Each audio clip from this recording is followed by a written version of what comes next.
Greetings and welcome. This is the Cell Guru Show. You already know that. I'm so thrilled to be with you because today we've got big reviews. The iQoo Neo 7. You know, at under 30,000 rupees, this phone has flagship level specs, incredibly affordable price, great display, 64 megapixel camera support, optical image stabilization. What a fantastic processor inside, long battery life. So, brilliant phone and a brilliant review coming up. Then we're moving on to the Infinix Zero 5G 2023. This is again an incredibly good phone, and we did tease this phone earlier. Now we're getting you the full review. Then we'll move on to another top story, and this is a story completely and absolutely asked by you. We spoke about the Infinix Zero 5G 2023, the turbo phone, and all your questions have poured in. So we'll answer all of them, and then we'll review the OnePlus Buds Pro 2.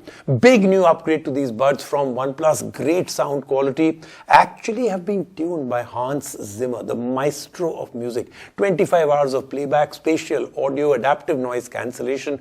Lots happening with this one, so lots of things. Let's get started. And then we've got a really interesting story, the Xiaomi-Leica partnership. They've taken smartphone cameras to the next level, and we've spoken to a member of both Xiaomi and Leica to tell you what this partnership is doing right now, what it's going to do in the future. So let's get started. I told you, this is Cell Guru in a whole new avatar. Let's start with the show. News coming in from the world of mobiles is first.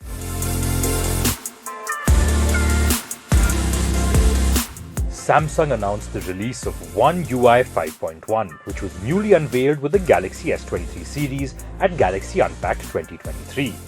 This will begin to roll out worldwide for other Galaxy devices as well. The update will bring a more visually appealing interface and also promises greater creativity and personalization while keeping the overall user experience convenient. Some of the highlights of the update are the enhanced photo remaster, which automatically improves images by improving brightness, fine-tuning details, and making color corrections even in backlit scenes. There is also a new dynamic weather widget, along with the addition of a smart suggestions widget which is integrated with Spotify. The update also promises greater connectivity throughout the Galaxy ecosystem. I'm here in London where Oppo just launched this brand new phone. Now this has definitely left an impression for many reasons. I'm just going to tell you a few. For example, this phone has the biggest cover display any flip phone has yet. And of course, the biggest surprising thing that this phone brings to the table is that it has the most invisible crease yet on any flip phone. Now this phone also has dual SIM, 5G SIM capabilities and so much more. We've not even begun talking about the camera. So do check out our review, our full review of this that's going to come in very soon. Keep your eye open for that. And our top story today is the iQoo Neo 7, and it totally deserves it. What a phone under 30,000 rupees. We are so impressed with this phone. So premium mid-range is a category now. I would say this is premium but priced mid-range. Successor to the very successful iQoo Neo 6, 6.78-inch AMOLED display, 120Hz refresh rate, HDR10 Plus certification. But the big deal, under 30,000 rupees, you're getting a flagship processor, the MediaTek Dimensity 8200 with 5000 mAh battery, 120 watt fast charging. This is a rocket, and here's our review.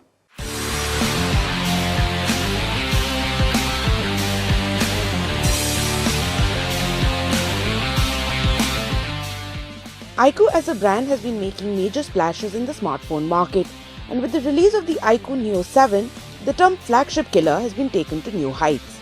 The successor to the iQoo Neo 6, the Neo 7 houses a lot of flagship level specs at an extremely affordable price. The design of the phone is quite sleek, and the review unit we got had a pleasing blue color. The phone weighs only 193 grams, is not too big to fit in one hand. The camera module is in the form of a perfect square, and its light blue color contrasts the deeper blue quite well. The 6.78-inch AMOLED display is a large one with a flat screen versus one with curved edges. This essentially is to help avoid ghost touches while holding the screen horizontally. The picture quality could be better with only a 388 ppi density. Even though the display supports HDR10+, this screen just doesn't produce vibrant images like other phones in this segment. Powered by the MediaTek Dimensity 8200, the surprisingly powerful processor has pretty good performance with very few stutters or lags. The one thing the Dimensity 8200 is very good at is its incomparable power efficiency. With a powerful graphics engine, the chip provides fast frame rates for gamers as well as improved performance in everyday apps. The Neo 7 also boasts a full coverage 3D cooling system that keeps your device cooler for longer. In our testing, the device still heated up after playing for an extended period of time, but it is definitely an upgrade from the Neo 6. We also faced minimal stutter lags and performance issues while playing heavier games like Call of Duty. The 5000 mAh battery is a welcome addition to those who use their phone to game or consistently listen to music, as this phone's battery life is amazing. What's even more impressive is the 120-watt fast charger that is included in the box that can charge the phone extremely fast. The battery life is also supplemented by a highly efficient chipset which allows the phone to efficiently conserve power. The iQoo Neo 7 houses a 64MP primary camera which has optical image stabilization. The primary camera shots are crisp and handle natural light well. The details in the photos are really good for a phone in this segment, as you can really see the colors pop. The phone can also shoot video in 4K at 60fps, the output of which was pretty impressive. The macro lens is also not bad, and while there were minor issues with the images not being as crisp, overall the pictures clicked still looked quite good. The Neo 7's camera, while not the best in the market, definitely punches above its weight class. If you are someone who is not too particular about the camera, then you will not be disappointed with your experience. Overall, the iQoo Neo 7 is a welcome addition to a crowded segment. Priced at Rs 29,999 for the 8GB plus 128GB variant and Rs 33,999 for the 12GB plus 256GB variant, iQoo has definitely manufactured a phone that could be called a flagship killer. The main selling point of this phone is that at this price, some of the features you are getting are just too good to be true. The iQoo Neo 7 is a powerful and unique device that is perfectly capable of standing tall in an already crowded segment. Now let's take on the segment where the Infinix Zero 5G 2023 Turbo was something we reviewed, and we have an outpouring of questions from all of you.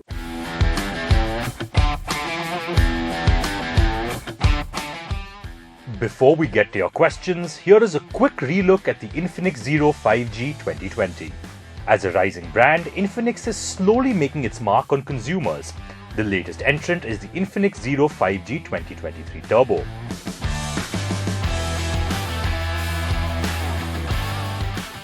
Launched in a segment that is already crowded by the likes of Xiaomi and Realme, Infinix is a strong contender, giving a fair fight to the competition. The Zero 5G 2023 Turbo is already making noise for the right reasons. On paper, the phone ticks all the right boxes and then some. But how does it perform? We find out in our review.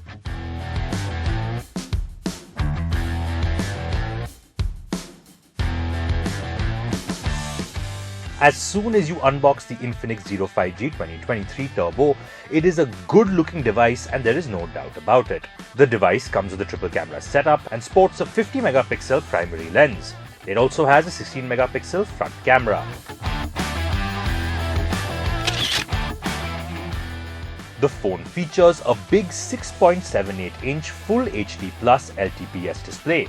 Coming to what's under the hood, the Infinix Zero 5G 2023 Turbo features the MediaTek Dimensity 1080 chipset, which is paired with 8GB of RAM and 256GB of storage. Priced at Rs 19,999, the Infinix Zero 5G 2023 Turbo is a phone that gets the job done.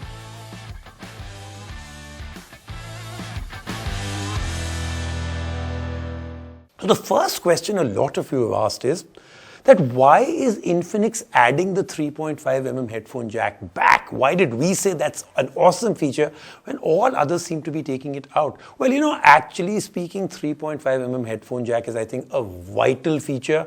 I would recommend every brand please put it back because, however good Bluetooth is, it's still wireless, there's still lag. You cannot use it for every single thing. Just try it out sometimes. The exact same music with something which actually has a wire and then Bluetooth. 3.5mm headphone jack, still superior. The next question is about how fast is the Dimensity 1080. Look, it's a great processor and at this price point, it's just fantastic. And the last question that people have asked again and again and again is this whole vegan leather thing, right? What is vegan leather? While people say they understand what vegan leather is, they want to know how is the finish? How have they done a great job? Why is this such a big deal? You know, it is a big deal because I think the quality that they were able to give. So it is cruelty free. It is absolutely fantastic in terms of still getting a leather finish, high premium finish. And like I said, you're not really harming the environment or anybody else. So Infinix, good job on that one. All right, now from all that stuff from Infinix, let's move on now to the OnePlus Buds Pro 2. First of all, I have to say OnePlus, great job on these. You know, at about 10,000 bucks or so, you've given a really good product. So first, buds to support Google's new spatial audio surround sound, and they work beautifully. Huge improvement from OnePlus Buds, the previous ones in terms of sound quality. Very compact case, good size, but very well built also. Also supports wireless charging. Sound production is fantastic, cinematic experience, great battery life, and even in our torture test of range, it absolutely and totally was shining all the way through. So this is a great product. You know those 18-20,000 rupees which have every feature, this one has it about 10,000 bucks. Here's our review.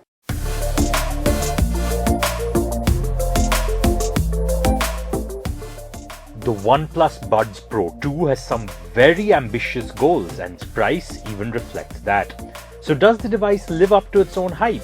Let's find out. The OnePlus Buds Pro 2's design isn't vastly different from its predecessor, with it being extremely compact and easy to carry. The device is very comfortable to wear, and the only criticism could be the fact that it is so light you can often forget you have them on. The stalks for the OnePlus can be used to turn the noise cancelling on and off. What is disappointing though is that the volume cannot be adjusted via this method, so you'll have to reach out to your phone for that. In our testing, the OnePlus Buds Pro 2 can last up to 6 hours with noise cancelling turned on, and you can use the charging case to charge the buds thrice before needing to top it up. The Buds Pro 2 supports all the latest Bluetooth technological advancements, connecting through Bluetooth 5.3 while also supporting AAC, LC3 and LHDC. Now coming to what matters most, the sound quality. And it is here that we have to say that the Buds Pro 2 really shines through. Till now, we haven't seen any wireless buds made by a phone manufacturer come even close to matching the sound quality of Apple's AirPods. But the OnePlus Buds Pro 2's sound quality definitely gives it stiff competition. The earbuds are the first device to hit the market that support Google's new implementation of spatial audio virtual surround technology, and this really shows. The Buds Pro 2 have sensors in them that track your head in relation to your phone, so the audio always seems to be coming from whatever screen you're watching on. They produce a naturally rounded sound, and if noise cancellation is on, you truly feel completely immersed in whatever you're listening to. A point to note, however, is that the differing levels of noise cancellation don't seem to work too well, and you're better off just cranking it up to maximum or none at all. OnePlus has managed to outdo itself with the OnePlus Buds Pro 2, and priced at $11,999, it can put a dent in your pocket. But if you're an audiophile who needs good buds to connect to your phone, this is a solid option. Let's take a quick break right now on the Sale Guru Show. When we come back, lots more.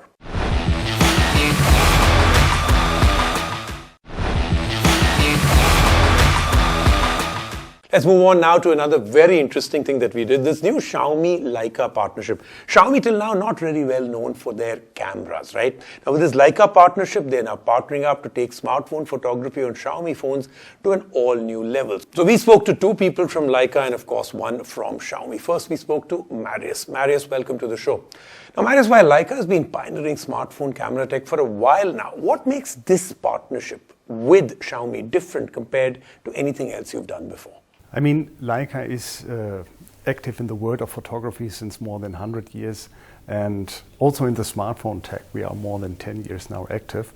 And the depth of innovation or the depth of R&D collaboration with our partner Xiaomi, that's definitely something very special in this market, because we're having teams, global teams consisting of engineers from Xiaomi and from Leica sitting together in one room, developing the products jointly together and pushing the boundaries of smartphone photography and what's possible at the time being, and hopefully also what's next in the future. Great, Marius. Now tell me, content creators are constantly looking for a good smartphone camera in an already very, super crowded space. How are you hoping to differentiate yourself to ensure you're the go-to choice for creators? Content creators are specifically looking for the best image quality because they are living from their content they are creating. But I believe the products that we are doing together with Xiaomi are everyone can be a content creator, and that's something which helps us to leverage on the technological capabilities that we have. We bring in further technologies like floating elements in lens systems, which improve significantly, for instance, the image quality in close distance, and that's where the content creators can benefit from, but finally everyone who is looking for a device which really gives a high level of quality. Now let's speak to Pablo from Leica. Thank you, Pablo, for joining us.